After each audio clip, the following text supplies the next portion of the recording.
Hello and welcome to Global Bites and Nutritional Insights. Today's episode dives into the fascinating world of functional foods and how they play a crucial role in promoting all of our health and wellness.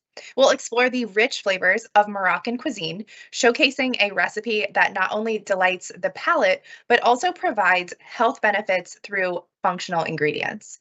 Plus, we will also have a Q&A with our registered dietitian who will answer your questions about how to incorporate functional foods into your daily diet.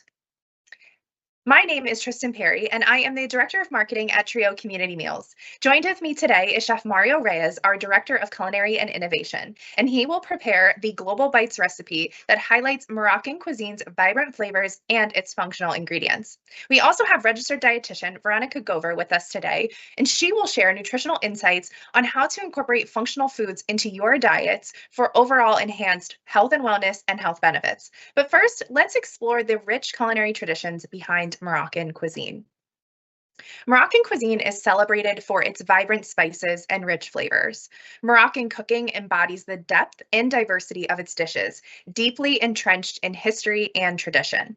In Moroccan culinary practices, there is a profound emphasis on combining spices with textures. Staples such as cumin, cinnamon, and saffron are fundamental, used to craft dishes ranging from flavorful tahines to fragrant couscous. Spices are the heartbeat of Moroccan cuisine, infusing every meal with a distinctive character. Ingredients like preserved lemons and olives add a tangy depth to the meal, while almonds and dates offer a subtle sweetness that really balances out the spicy profile. Moroccan cuisine is a testament to the health benefits of a diet rich in aromatic spices and diverse ingredients, focusing on heart health and also digestion through its use of natural herbs and spices. Vegetables and fruits are another cornerstone, enhancing dishes with both rich nutrients but also vibrant colors. But Moroccan food is more than just nourishment. It's really about the cultural celebration. Each meal is an expression of Moroccan hospitality, reflecting a communal lifestyle where food is shared and savored together with those that you love and care about. The connection to religious and seasonal celebrations highlights the cuisine's role in Moroccan life, preserving recipes that have been cherished and passed down through generations. Today's recipe really embodies these traditions, focusing on ingredients that are fresh and full of flavor, which is perfectly aligned with Trio's commitment to health and wellness. As Chef Mario prepares today's dish, let us appreciate the Moroccan way and think about this, the vibrancy, flavorfulness, and how nourishing it is. As the largest senior meal vendor in the country, where we as Trio produce over 125 million meals a year, we interact and engage with older adults every single day. Our registered dietitian receives a lot of questions around food, the ingredients, and how that can impact and help their health. So we thought it would be helpful to include some of those questions today as it relates directly to functional support and Moroccan cuisine. Veronica, the first question is, how can Moroccan spices and ingredients function as part of a healthy diet for an older adult? That's a great question. So, the Moroccan cuisine uses a variety of spices like turmeric, cinnamon, and ginger, and all are known for their functional properties such as anti inflammatory effects and metabolic benefits. These spices can help manage chronic conditions and support overall well being in all older adults. Now, the topic of medically tailored meals is very popular, especially right now. So, how can medically tailored meals incorporate functional foods to better meet the health needs of older adults?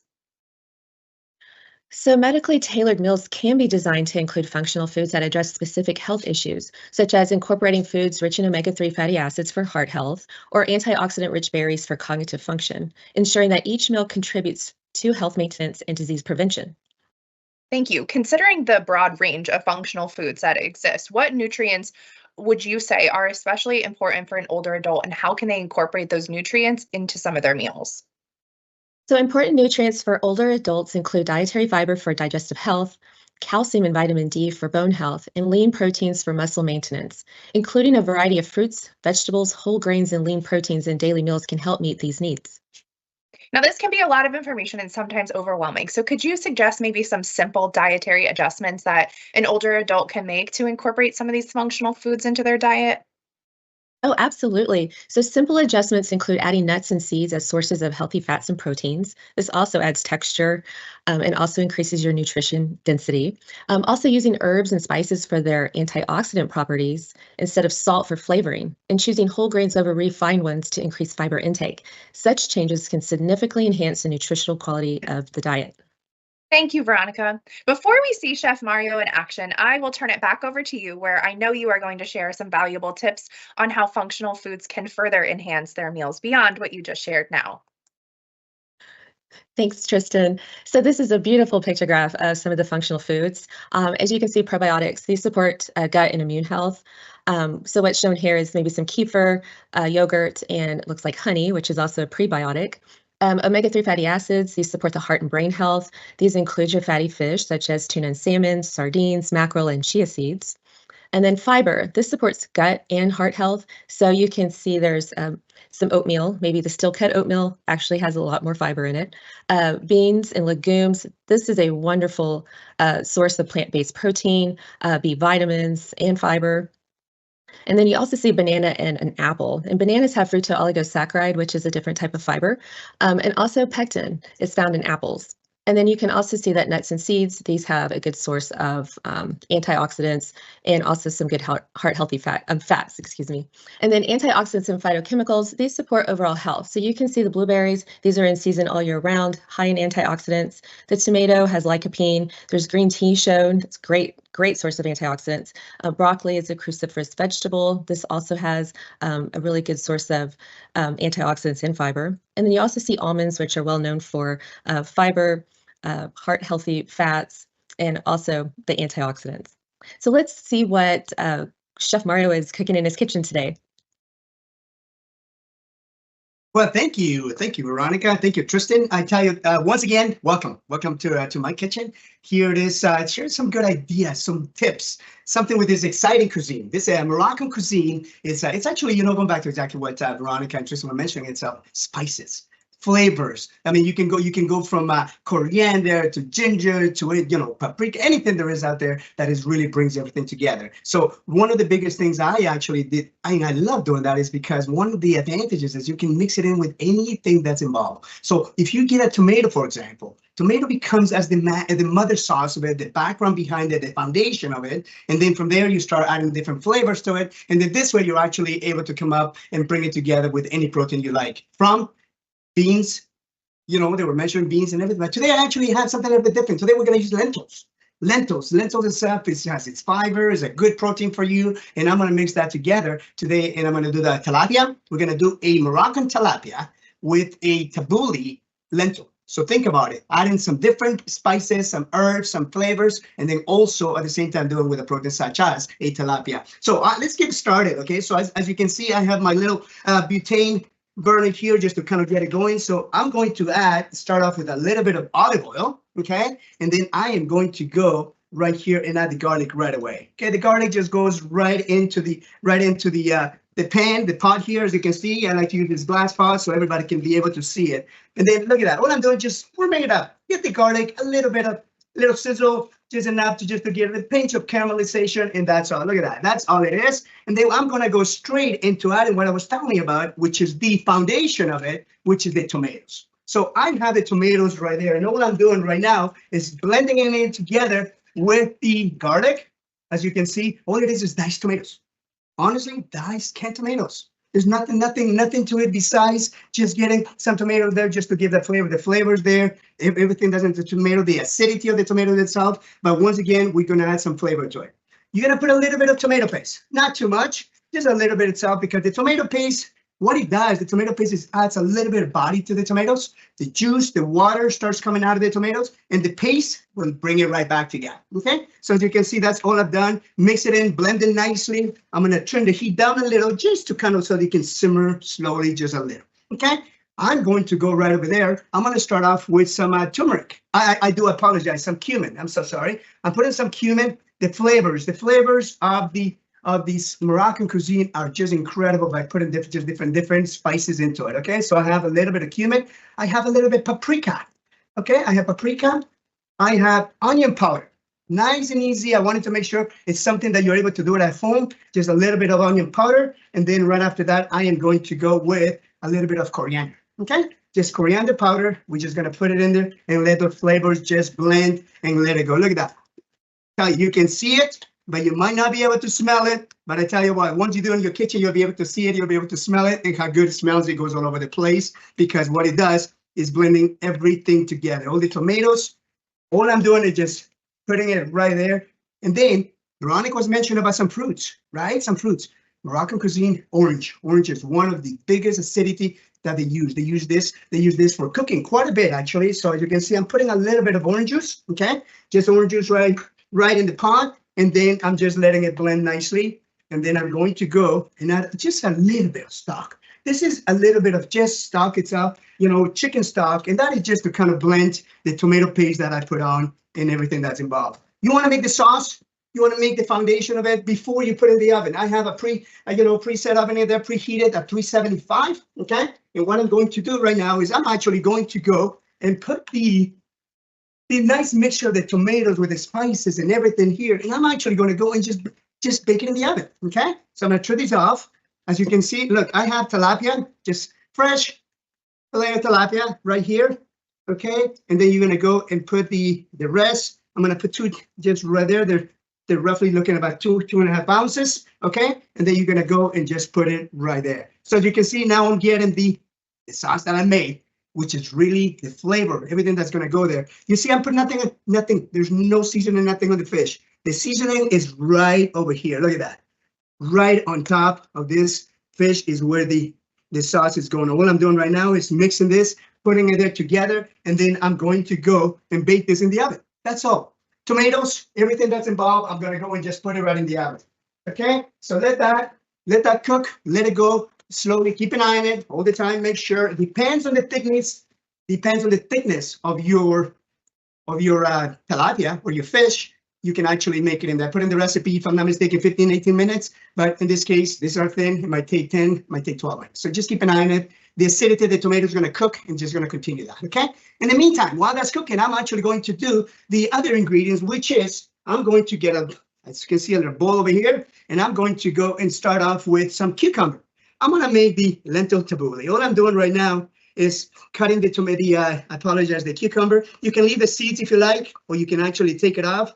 I personally sometimes like to leave the seeds because it gives it a nice little crunchiness of the cucumber that is all together and blends in nicely with everything else. So as you can see, what I'm doing right now is mixing the cucumber, okay?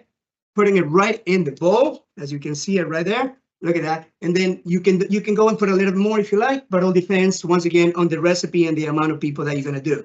I like to put the cucumber there, a little bit of bigger cubes. You don't want to make, because the crunchiness in there that's going to mix in. We're going to mix a little bit of nuts. We're going to use obviously a little bit of tomatoes here. So you can see right now I have a little bit of tomatoes, and all I have is just a little fresh tomatoes, and all I'm doing is dicing it the same size as the cucumbers. Look at that. What I'm doing is mixing this together. I'm cutting it, making sure you go roughly the same size. All I do right there, nice, colorful dishes, spices, and everything that's involved. A little bit of green onions, okay? So I have, there you go, one fell, that's good. I'm okay with that. So we have this green onions and just mix it right there. Green onions, cucumbers, and tomatoes. A little bit of garlic, okay? I have garlic, and now I'm going to go and add some almonds. Veronica was mentioning about nuts, some good nuts that's good for you. I have some almonds right there, as you can see. Look at that. I'm mixing this together. The crunchiness of the nuts itself is going to give it also together with the cucumbers too, okay? I'm going to go, I have one of the main ingredients of tabbouleh is actually mint, fresh mint. This cuisine actually has a nice flavor profile with fresh herbs that we talked about it, but you want to make sure you use some fresh mint. As you can see, you can grow it in your garden. You can also buy it, of course, and then you just mix that together with also some parsley, okay? I have a little bit of parsley here, and I'm going to just kind of just chop it roughly. You don't want to do it too fine because you want to make sure it blends in nicely with all the texture of all the other ingredients, which is right here. Look at this, right there. I have everything mixed there. And now what I'm going to do, add what we spoke about, the lentils. I'm putting the lentils having cooked, okay? The lentils having cooked. And look at this. All I'm doing is I'm mixing beautiful color. Beautiful color. You can put beans. Veronica mentioned that to you. You can also put, different, obviously some grains, couscous and stuff like that. But the most important thing is you just want to make sure the texture stays roughly the same. So I added lentils because of the cuisine that we're dealing with today. Okay, a little bit of lemon juice. Okay, I have some lemon juice. That's what's going to give the texture. I'm sorry, the acid to it, and then what I call the good fat, which is the olive oil. Okay, I have a little olive oil, and the last thing I'm going to do is just pepper. You notice, no salt needed. There's no need for that. There's no need for that. All we're doing right there, just mixing it all together. It looks nice, first of all, and then at the same time, what we have to do is make sure it looks good in the dish and it has its color that it goes together with the tomatoes and everything else. Okay, so as you can see, I have this right here. Now, excuse me, a little bit of pepper there. I have a little bit of cilantro, which I'm going to actually just chop it over here on the side and leave it on the side. And I'll tell you why. Because what we have now is we have obviously keep an eye on the fish. The fish is cooking, but just to make it obviously easier for all of us, I like to actually get the fish cooked ahead of time for us. So I did cook the fish and I have it right here. So I want to just kind of show you the fish was already baked in the oven. Look at this. The same way it was baked in the oven. As you can see, it's cooking and we just right there. It looks nice in tomato. Okay. So what I'm going to do now is I'm actually just going to go and plate it. Look at this right here. Okay. I have the fish. Look at this right here. The fish is right there. We're going to put it on the plate. Don't be shy with a little bit of the juice, the fat, the olive oil that comes along with it. That looks nice. And we're going to just put it right. Okay, perfect. Excuse me. Now, as you can see, I have right here is obviously the lentil. The lentil tabbouleh. Look at this. Look at these colors, though. That's the one thing that's very, very important. Going back to the kitchen, going back to the colors that Veronica was talking about of the spices, and I think Tristan also mentioned how it has to look good, the colors of this cuisine, and also, of course, what we have here is the flavor profile that goes along with it, with the spices. I have a little bit of cilantro that goes on top, and that's the reason why I chopped that. And as you can see, I have right now here a nice tilapia with tabbouleh. But then at the same time, the most important thing is the cuisine, the spices that goes along with it. Okay, so Tristan, let's take a look at please at that recipe. Nice and easy to make, please. Okay, take a look at the recipe itself. As you can see, the number one thing you want to do is do the fish. You want to make sure you cut you got the tomatoes, you got the spices, slowly let it blend into the tomatoes. And then once everything is done, and then don't cook it too much. Remember, the tomatoes are going to be cooked in the oven. So just kind of blend it nicely, okay? Let it simmer a little, put on top of the fish, it goes in the oven. And then after that, everything in the bowl, all the ingredients for the tabbouleh. And as you can see right now, what we have in front of us is a Moroccan tilapia with a lentil tabbouleh. So enjoy it, please. Try it in your home and in your kitchens, and you'll have fun with this cuisine. And great, thank you once again. From my kitchen to yours, happy cooking, Chef Mario. Thank you so much. I will leave this on the screen in the event that you do want to make this at home, screenshot it.